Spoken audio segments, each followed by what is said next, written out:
November 10 திங்கட்கிழமை. போக்கையும் வரத்தையும்.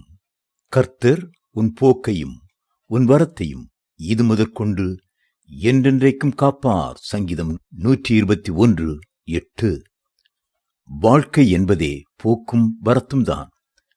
காலையிலே வேலைக்கு போகிறோம், மாலையில் வீடு திரும்புகிறோம், நண்பர்கள், உறவினர், குடும்பங்களில் உள்ள விழாக்களுக்கு செல்கிறோம், திரும்பி வருகிறோம், பல ஊர்களுக்கு செல்கிறோம், திரும்பி வருகிறோம். ஆம், நம்முடைய வாழ்க்கை முழுவதிலும் நாம் போக்கும் வரத்துமாய்தான் இருக்கிறோம். இந்த நவீன காலத்திலே வாகன விபத்துக்கள் ஏராளமாய் பெருகியிருக்கும் போது வீட்டை விட்டு புறப்படுகிறவர்கள் திரும்பி வருவார்களா என்பதே சந்தேகத்துக்குரியதாயிருக்கிறது. வழி நெடுக விபத்துக்குள்ளாகி நொறுங்கிப்போன பல வாகனங்களை பார்க்கிறோம்.